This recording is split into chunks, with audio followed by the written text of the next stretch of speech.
রান্নাবান্না সবটা মানে কমপ্লিট করে সমস্ত কিছু নামিয়েছি, যে গ্যাসটা মুছে রান্নাঘরটা পরিষ্কার করব আর বাসন কটা মাজবো, তাহলেই মোটামুটি কাজ কমপ্লিট।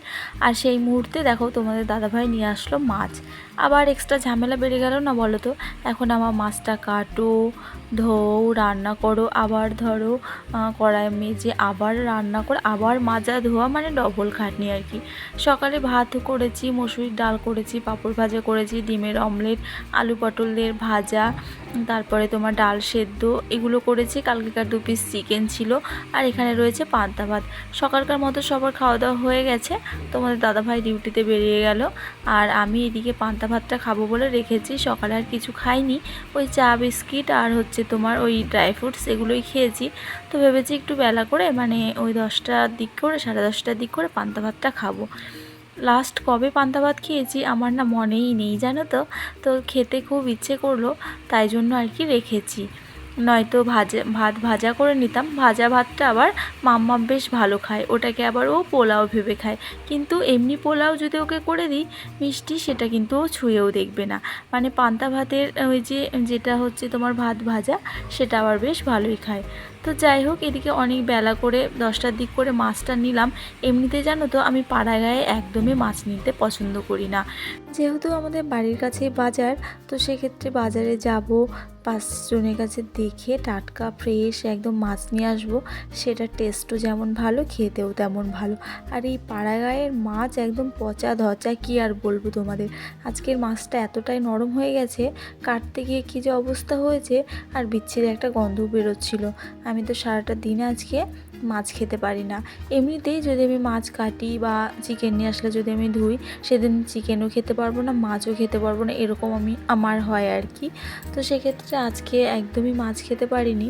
তো যাই হোক, গুড মর্নিং বন্ধুরা, অনেকক্ষণ পরে আর কি ইন্ট্রোটা দিচ্ছি। সকলে কেমন আছো? আই হোপ প্রত্যেকেই খুব ভালো আছো, আর আমিও ভালো আছি। আমি সুস্মিতা, আমার নতুন একটি ব্লগে তোমাদেরকে অনেক অনেক স্বাগত আর ভালোবাসা জানাচ্ছি। আজকের দিনটা হচ্ছে সোমবার, আর আজকের ব্লগটা শুরু করেছি সকাল ওই 10টা থেকে। তো যাই হোক, ওই যে পান্তা ভাতটা রেখেছিলাম, মাছটা কেটে ধুয়ে ভালো করে সাবান দিয়ে হাত ধুয়ে তারপরে পান্তা ভাতটা নিয়ে খেতে বসেছি। যদিও পান্তা ভাতে না তেলটা অনেকটাই বেশি পড়ে গেছে, তবে পান্তা ভাতটা যতটা মানে ভালো লাগবে এই ভেবে খেতে গেলাম। আমি কিন্তু ওই 2-3 বার খেয়ে না আর খেতে পারিনি, জানো তো। দেখতেই পেলে যে নষ্ট হলো পুরো ভাতটা, তারপরে ভাজাগুলো সবটাই আর কি ফেলে দিলাম। কারণ হচ্ছে তোমার ওই যে এমন একটা বিচ্ছিরি একটা গন্ধ ঢুকে গেছে না, আজকে সারাদিনই সেরকম আর কি খেতেই পারিনি আমি। মানে ভীষণ একটা বিচ্ছিরি ব্যাপার। ওই জন্য তোমাদের দাদাভাই মাছ আনলে বাজার থেকে কাটিয়ে আনে, আর বেশিরভাগ আমাদের বাড়িতে ওই কাতলা মানে বড় মাছই হয়, আর ছোটো মাছ নয়তো খুব মানে একেবারে চারাপোনা মাছগুলো আবার বেশ ভালো লাগে খেতে। তবে এই মানে সাইজের মাছটা আবার নরম হয়ে গেছে, কাটতেও ভীষণ অসুবিধা হচ্ছিল, আর খেতে তেমন একটা মানে ভালোও না, টেস্টও ছিল না, এই হয়েছে ব্যাপার। তো যাই হোক, এদিকে ভাতটা মোটামুটি 2-1 বার খেয়ে ফেলে দিয়ে এখন ঘরটাকে সুন্দর করে গুছিয়ে নেব। সকালবেলায় ঘর গুছিয়ে মানে ঝেড়ে মুছে নিয়েছি, তারপরেও আরও একবার আমাকে ঘর গোছাতে হয়। কারণ তোমাদের দাদাভাই আসে, মানে বাবা মেয়ে দুজন মিলে আর কি আমদানি করে আধা ঘন্টা, তারপরে আবার বিছানাপত্র এলোমেলো হয়ে যায়। সেক্ষেত্রে কতবার যে আমাকে সারাদিনে ঘর গোছাতে হয়, সেটা একমাত্র যাদের ঘরে ছোট বাচ্চা রয়েছে তারাই জানি, তাই না? তবে সত্যি কথা বলতে মাম্মাম না অতটাও ঘর নোংরা করে না, আর এমনিতেও ও বাইরেই খেলে। আর বিশেষ করে বিছানাটা যদি একটু এলোমেলো হয়ে যায়, আমার মাথা প্রচণ্ড গরম হয়ে যায়। সেক্ষেত্রে না মাম্মামও একটু ভয়ই পাই বলতে পারো বিছানাটা এলোমেলো করতে। তবুও সময় সময় কিন্তু বাচ্চা তো, ওরা তো দুষ্টুমি করবেই বলো, তবে এলোমেলো তো হয়েই থাকে।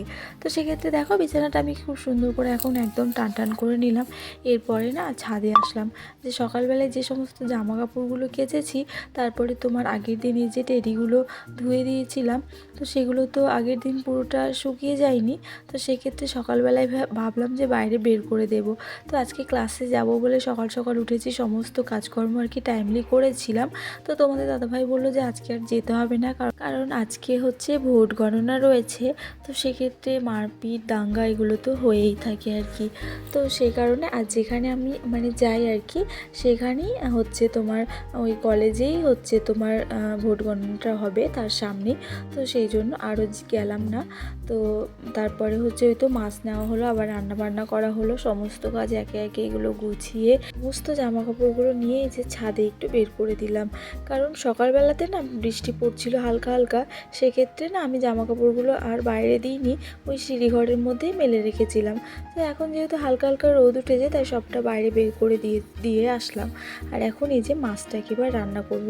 মাছটাকে রান্না করার পর রান্নাঘরের সমস্ত কাজ গুছিয়ে একেবারে ঝাড় দিয়ে ঘরদোর ঝেড়ে নিয়ে একেবারে ফ্রেশ হয়ে নেব।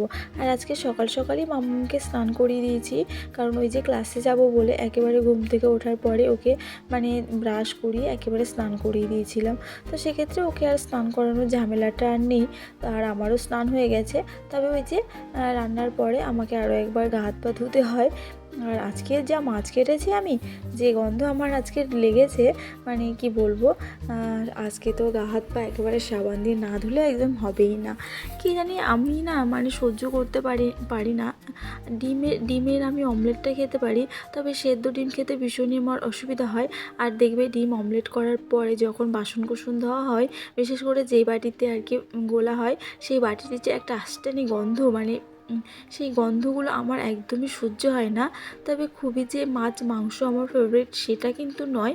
যদি খুব ভালোভাবে সবজি তরকারি রান্না করা হয়, তবে সবজি মাছ মাংসর থেকে সবজিটাই বেশি ভালো লাগে। তবে সপ্তাহে যেহেতু আমরা একদিন চিকেন খাই, তো হালকা পাতলার মধ্যে চিকেনটাও মোটামুটি লাগে, কিন্তু মাছ আর ডিমটা না অতটাও আমার একদম পছন্দ নয়। তো যাই হোক, এদিকে দেখো তোমাদের সঙ্গে কথা বলতে বলতে আমার মাছটা কিন্তু অলমোস্ট রান্না হয়ে গেছে। আর আলুও দিইনি আজকে মাছে, মাছটা খুব একটা ঝোলও করিনি, ওই সর্ষে বাটা দিয়ে মোটামুটি করে মানে হালকা গ্রেভি রেখে করে নিয়েছি। তো এখন মাছটাও রান্না হয়ে গেল, এবার হচ্ছে গ্যাসটাকে মুছে নেব।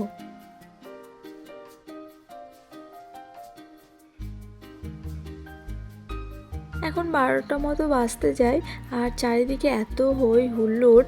সত্যি এবার সরকার তো বদলাচ্ছেই, সঙ্গে এত মানে আনন্দ, আমার তো ভীষণ এক্সাইটমেন্ট, মানে কি বলবো। যখন থেকে বিজেপি জিতছে বলে মনে হচ্ছে বলতে সকাল থেকেই তো আজকের খবরাখবর মানে নিয়েই ব্যস্ত প্রত্যেকটা মানুষ। কারণ এবারের ভোটে নয়, বেশ মানে কয়েক বছর থেকে মানুষ চাইছে সরকার সত্যিই পাল্টানো দরকার। কারণ অভয়ের সঙ্গে যে ঘটনাটা ঘটেছে, সেটা আমাদের সত্যিই নারী জাতির একটা কি বলবো লজ্জার ব্যাপার এটাই যে সেই মেয়েটার সাথে এত অন্যায় হয়েছে, তবুও তার কিন্তু ন্যায় বিচার মেলেনি। তো সেক্ষেত্রে আমাদের প্রত্যেকটা নারীর কিন্তু নারী শক্তির জাগরণের দরকার, তার ন্যায় বিচারের জন্য লড়াইয়ের মানে যতটুকু করণীয় ততটুকু করার দরকার। সেক্ষেত্রে মানে আমাদের প্রত্যেকটা হিন্দু জাতির বা প্রত্যেকটা নারী জাতির কিন্তু সুরক্ষার জন্য সত্যিই সরকার পাল্টানো দরকার। আর এবার তো সরকার পাল্টাচ্ছে। দেখো, আমি কিন্তু ব্যক্তিগতভাবে কোনো পার্টি নিয়ে কথা বলছি না, আর আমি কোনো পার্টি করিও না, আমাদের বাড়িতে কেউই করে না, পার্টির ধারের কাছেও থাকে না কেউ। তবুও চারিদিকে যেসব ঘটনাগুলো ঘটছে, সত্যি সরকার কিন্তু পাল্টানো দরকার। তো তোমাদের কার কি মত অবশ্যই আমাকে একটা কমেন্ট করে জানিও, আর কে কতটা খুশি হয়েছো সরকার পাল্টেছে বলে সেটাও জানিও। আর আজকের ব্লগটা এখানেই শেষ করছি, দেখা হচ্ছে পরের ব্লগে। সবাই ভালো থাকবে, সুস্থ থাকবে। আজকের ব্লগটা কেমন লাগলো কমেন্টে জানাবে। টাটা।